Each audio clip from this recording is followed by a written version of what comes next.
I used to think werewolves were the kind of thing you joked about around a campfire. You know, something to make the dark feel less empty. That was before I heard one breathing just outside my tent. We weren't supposed to be there. That's the part that sticks with me the most. Not the blood, not the sounds, not even what I saw. It's the fact there were signs, plenty of them, and we ignored every single one. There were four of us: me, Tyler, Jess, and Marcus. Just a weekend camping trip, somewhere deep past the last marked trail. Tyler had found the spot online, some forum where people bragged about undiscovered wilderness. No rangers, no campsites, no rules. That should have been the first warning. The second was the drive-in. The road really wasn't a road, just two strips of dirt cutting through thick woods. No signs, no mile markers, just trees. Endless trees, pressing in on both sides like they were leaning closer the deeper we went. Jess kept joking about it. Perfect place to get murdered, she said, smiling out the window. Marcus laughed. Tyler turned the music up louder. I didn't laugh. Because the trees, they didn't look right. Too dense, too still. Like they were waiting. We reached the clearing just before sunset. It was wrong. Not in a way I could explain at first. Just a wide patch of land surrounded by perfect ring forest. Too perfect. Like something had carved it out deliberately. No birds, no insects, no wind, just silence.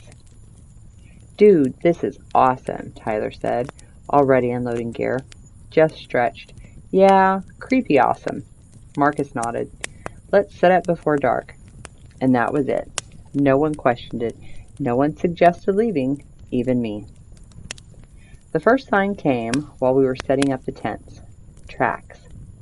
Marcus found them near the tree line, deep impressions in the dirt, bigger than any wolf track I'd ever seen. Not just big, long, like whatever made them had too many joints. We all stood there staring. Probably just a big dog, Tyler said. Dogs don't leave prints like that, Marcus replied. Jess crouched down, running her fingers near one. It looks like it stood up at some point. We all went quiet, because she was right. The track started as four-legged, then shifted. Two, walking. We should have left. We didn't. By the time night fell, we had a fire going. The woods stayed quiet, too quiet. No owls, no crickets, nothing moving beyond the firelight.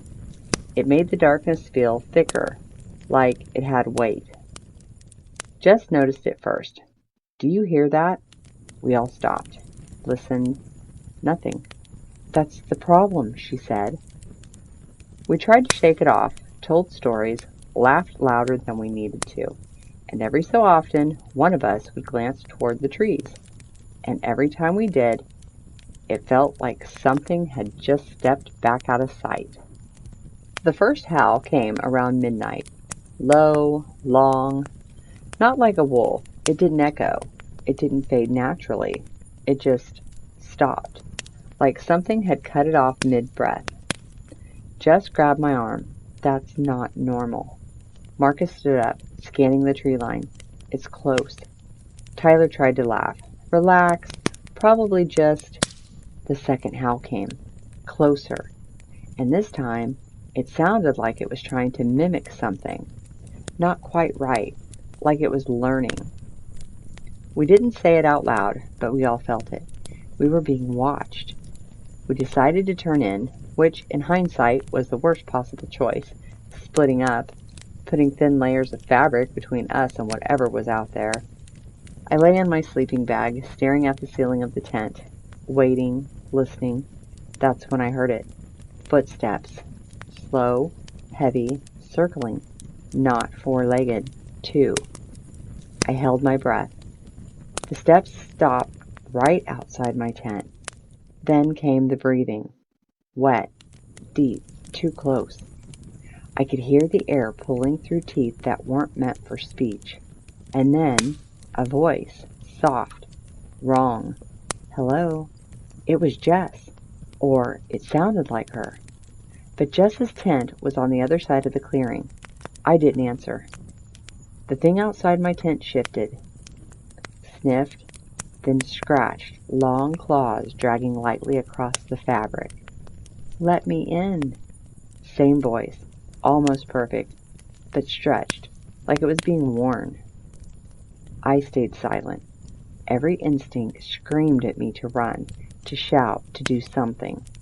But something deeper, older told me, don't respond, don't move, and don't let it know you're awake.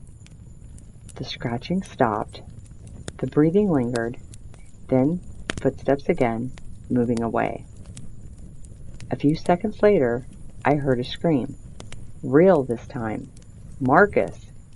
Followed by chaos, yelling, crashing, something tearing through brush at impossible speed. I scrambled out of my tent. The fire had burned low, barely lighting the clearing. Tyler was already out, spinning around. "Where is he?" Jess stumbled out of her tent, panicked. "What's happening?" Another scream cut through the dark, shorter this time, then silence. We grabbed flashlights, pointed them towards the trees, and that's when we saw it. At the edge of the clearing, standing between two trees, too tall, too thin in wrong places, too broad in others. Its arms hung too long, fingers almost brushing the ground. Its head, God, its head was wrong, like a wolf's skull stretched over something that used to be human. Eyes reflecting the light, not animal eyes, thinking eyes. It smiled, not like an animal, like it knew we understood. Tyler shouted, "Run!" We didn't argue. We ran for the car. Branches snapped behind us, fast, closing the distance too quickly. Jess tripped. I turned back. That was my mistake. The thing was already on her. Not biting, not yet. It leaned close to her face and listened, like it was memorizing her voice. Then it looked at me, and in perfect imitation, it screamed my name. I ran. I didn't look back. I reached the car. Tyler was already inside, fumbling with the keys. "Where's Jess?" he shouted. I couldn't answer. The engine roared to life, and just as we started to drive, something slammed into the side of the car. Hard. The metal dented inward. Claws scraped across the window, and from just outside my door, my own voice whispered, "Let me in." We sped out of there. Didn't stop. Didn't look back. They found the campsite later. No bodies, no blood, just tracks, dozens of them, some human, some not, all leading into the trees. Tyler doesn't talk about it anymore. I don't camp. I don't go near forests. And I never, ever respond when I hear my name at night. Because sometimes, just sometimes, when the world is too quiet, I hear breathing outside my window and a voice that sounds exactly like me, asking to be let in. Thank you for listening. I hope you enjoyed tonight's story. Subscribe and turn on notifications so you don't miss out on the next scary story. And remember, it's just a story.